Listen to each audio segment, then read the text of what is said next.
morning, everybody, again. For those that have just got here, or if you're watching at home and you have no idea who I am Reverend Michael Everett Davis. I am the spiritual leader here at Unity of Indianapolis. I am ordained as an interfaith minister. I was ordained in 2017 at One Spirit Interfaith Seminary, and I am on the ministerial path with Unity Worldwide, and it is always my pleasure to be here nearly every Sunday in some capacity, either speaking or playing and singing, or speaking and playing and singing, or speaking and playing and singing and forgetting everything that's going on. So that's what I do. So I am happy to be here. Thank you, Paul, again. Thank you, Sally, for that beautiful and reminding me. Whew, I was really moved. So, Maria, okay. Can I move this? Of course. Okay. Okay. I can't see you. And I have to look at you. All right. So, July 4th, 1776, the Continental Congress signed a declaration declaring independence from King George and Great Britain. So yesterday was the 250th anniversary of that signing, thus the 250th anniversary of the United States of America. We can applaud that, actually. And all of the leading up to the 250th anniversary kept bringing me back to the bicentennial, the 200th birthday of America. And oh my gosh, it was such a big deal, right? There seemed to be celebrations all over the place. I brought props.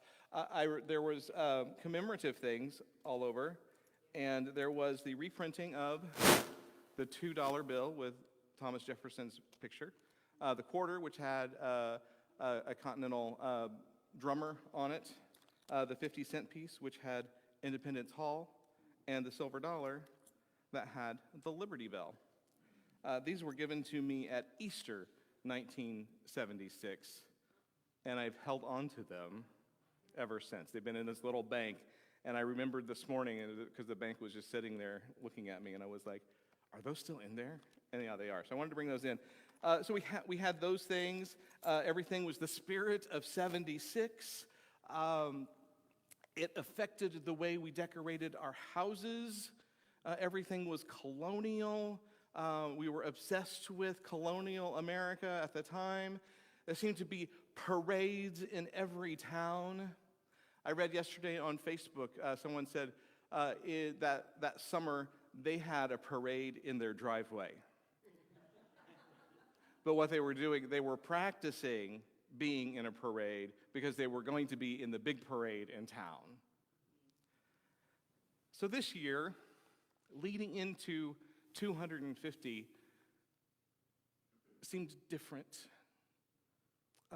I was expecting the nation, the city, the neighborhoods to look like Danny and Paul and Sally right now. Right? Red, white, and blue bunting everywhere, celebrations all over the place, and it just seemed to be life as normal.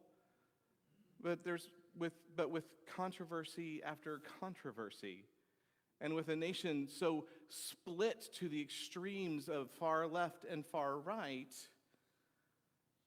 that many people, no matter where, don't necessarily feel safe and don't necessarily feel free. They feel like their freedoms are being stepped upon on either side. So I want to go back. I forgot this part. This is the most important part. Our school had a bicentennial celebration.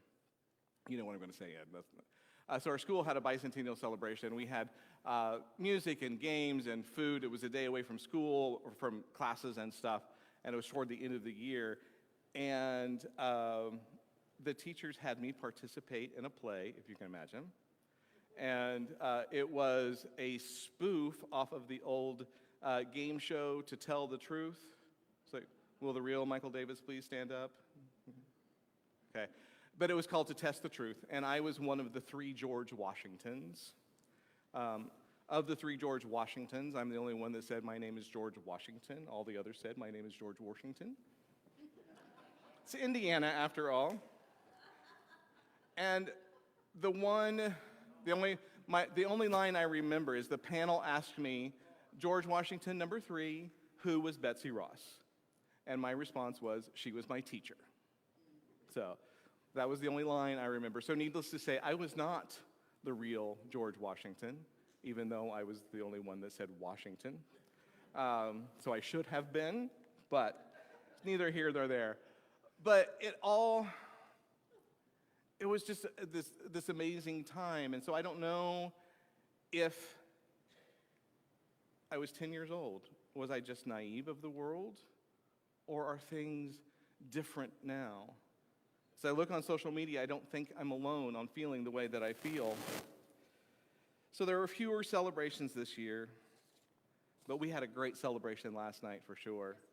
We had, for those of you that weren't here, we grilled burgers and dogs, and we had pitch-in food, and we had games and fellowship and rain. And so not everybody stayed for the fireworks, not everybody came for the food, but over the period of the night, 30 people showed up for this event. And that was amazing and wonderful, and that says something about our community, I think. So mark your calendars next year for, it will probably be Sunday, July 4th.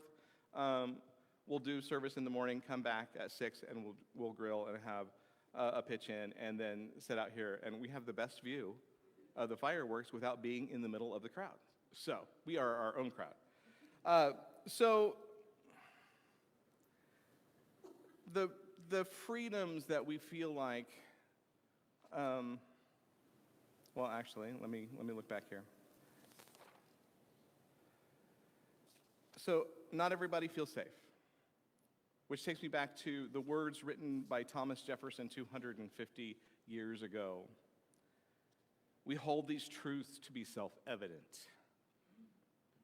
that all men are created equal and are endowed by their Creator certain unalienable rights. And of these are the right to liberty, justice, life, and the pursuit of happiness. I have it written down. But these days, it seems like life, liberty, and the pursuit of happiness, I think we all agree with, yes, I want life, liberty, and the pursuit of happiness. Everybody wants life, liberty, and the pursuit of happiness. We all agree on that. That's why we are in America. But if my life, liberty, and pursuit of happiness does not match this person's life, liberty, and pursuit of happiness, then maybe I'm wrong.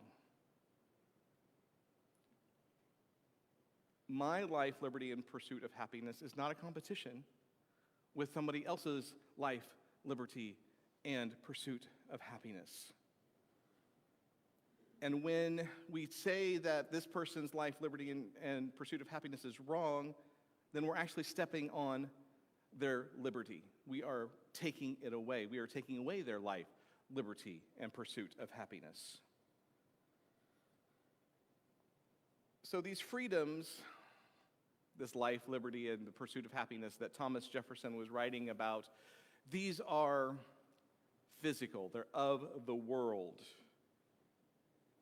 But what if we were to look at these freedoms from within, from a spiritual perspective, as spiritual freedoms? So when we remember the words that Thomas Jefferson wrote, we hold these truths to be self-evident. His original words were, we hold these truths to be sacred and undeniable. Mr. Benjamin Franklin requested that it be changed to,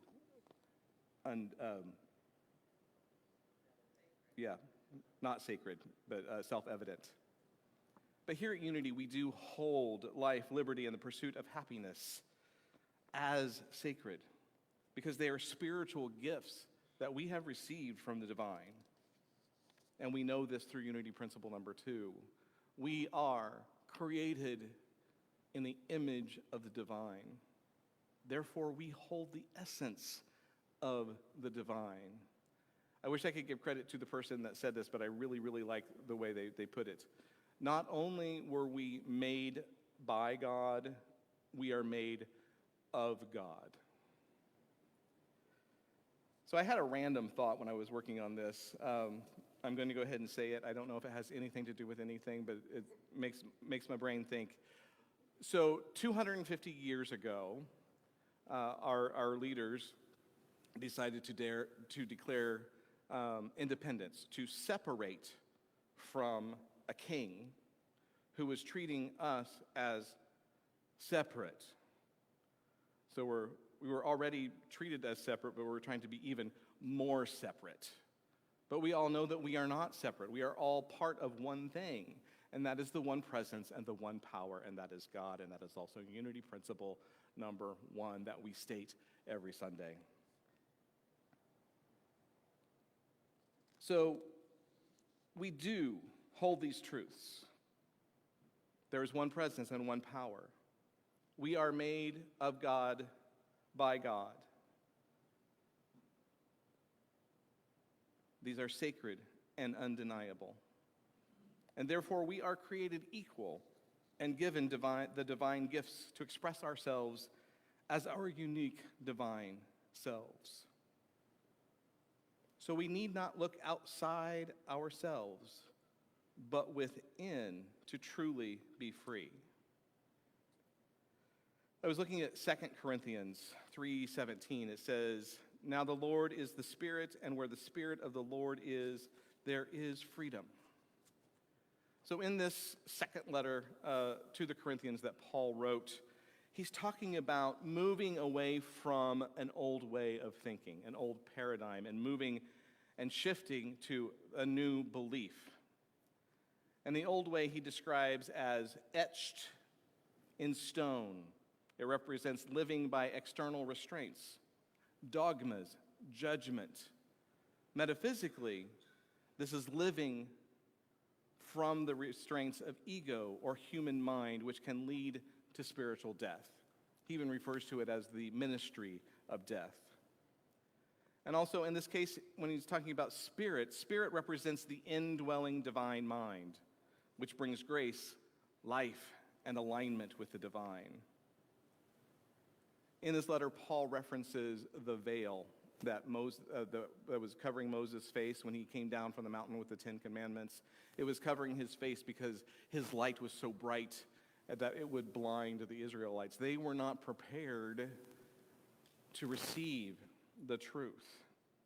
And so this veil represents spiritual blindness and ego's fear of confronting the light of the divine. So we must be willing to raise the veil, to see that there is no separation between us and God. Paul refers to turning to the Lord. This simply means moving from human consciousness of fear and ego and the need of the external to the Christ consciousness, the inner Christ spirit. When we do this, that veil of separation dissolves. And these sunflowers actually remind me of that. We're turning that away from the external to source. And if you ever watch a sunflower out in the wild, it follows the sun. It's always turning toward source. So think of yourself as a sunflower, and wherever God is, that's where you point yourself, okay? Because you're receiving all of that. So when we are living life under a veil, we are actually living to our full spiritual potential or expressing our spiritual freedoms. So after the Revolutionary War, which we won, right? Spoiler. So we had to, as a nation, as a country, we had to move from a way of thinking of where we answered to a king to we are now governing ourselves. And so in doing so, they wrote a constitution, which was new rules to follow by. I kind of see that as like the preamble of the Constitution as a vow to following the Constitution. And so to remind us all of the preamble to the Constitution, we the people of the United States, in order to form a more perfect union, establish justice, ensure domestic tranquility, provide for the common defense, promote the general welfare, and secure the blessings of liberty to ourselves and our posterity, do ordain and establish this Constitution of the United States of America. Can we look at this as a spiritual vow? How would that look? So I looked at it through a metaphysical lens. So if we look at we the people, it is our collective thoughts. In order to form a perfect union, perfect is a state of consciousness, completely free from any shadows or of negation. And a union is union with God, unification of our consciousness with that of God mind. This is Christ consciousness. Establish justice. Justice, when judgment and love meet in the heart center, it becomes balanced. Thus we even have the scales of justice, keeping things balanced. Ensure domestic tranquility. That's simply inner peace. Provide for the common defense. This is protecting Christ consciousness from the pull of ego, to protect truth from the fear-based thinking. Promote the general welfare. That our general welfare is true prosperity and abundance, where individuals access inexhaustible spiritual resource to meet all constructive needs without the desire to hoard. I'm going to let that sit there for a second. Prosperity isn't hoarding and building up. It's flowing. Little prosperity lesson right there. Secure our blessings of liberty. Release the soul from external bondage and the realization of divine truth to ourselves and our prosperity for right now and the future expressions of consciousness. Do ordain and establish this Constitution. Ordain, which is align with divine mind. Establish, put into action, Constitution, our spiritual principles.